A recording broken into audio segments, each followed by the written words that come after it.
This land belongs to Katanapun, right to north and to the south of the river, Lockhart River, just along the beach.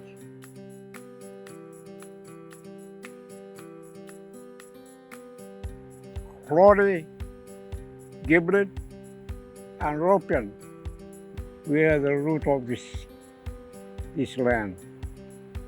We are the Tios, belongs to this area, and very strong about culture, the language, just speaking language, very strongly. In the old days, I was there, I've been amongst the old people, even my grandpa, my mom's side. Our culture here is very strong because, like I said, the old people.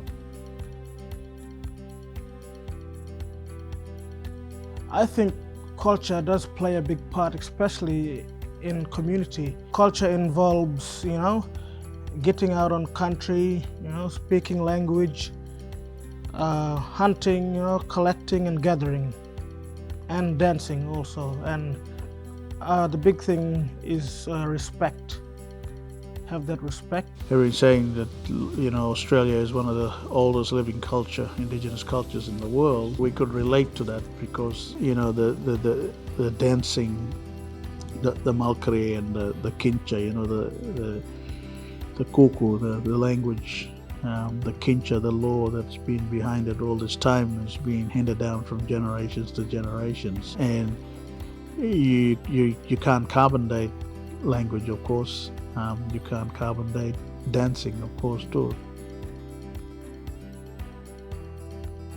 Started off pretty, like as young teenagers, we did printmaking and ceramics as well, and painting. So we took it up from there. 15 to 16 years old, young Indigenous youths, and now that we well recognized through the art world.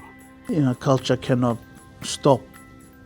It has to move with time. So, the way it gets translated now into almost a modern language, I guess, that keeping the ancestral connection, beliefs, ideas behind it as its strength, but delivering it, I guess, in the modern world, but still almost speaking the same language, in the same form as it was painted on a rock.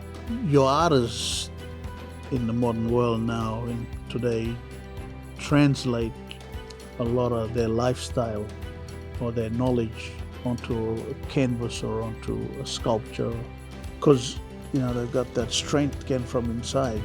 When art collectors come to our community or come to art shows and look for that authenticity in the artwork, it's all about that spiritual connection and that translate of, they got what they call abstract art these days, and it seems to be that modern way.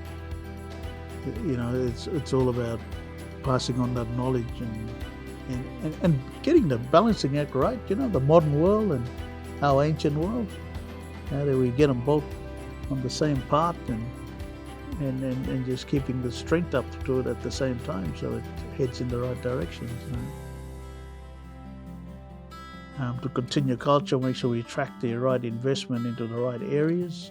We want to build a cultural precinct down the beachfront here at Lockhart, There was an old festival there in 1974.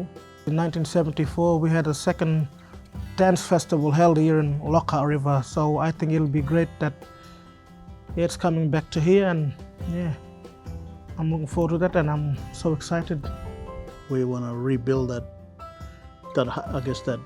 festival hub again, so we can have our our annual cultural dance festival, but also arts and crafts. Now art's been, it's been a wonderful journey, educate people. So it's not only European, but our people as well. You must have your culture because that's your identity, That's relate to who you are, And unless you find out who you really are inside you, inside, in our language, inside your puya. That's your heart or your life force. That's you must have identity there, and your identity can be in many forms in indigenous culture and language, dancing, body painting, your totems. They're the kind of thing that make you who you are. That's your strength. That's your inner strength. Outside, he might come strong, he might go down, but he'll never die inside.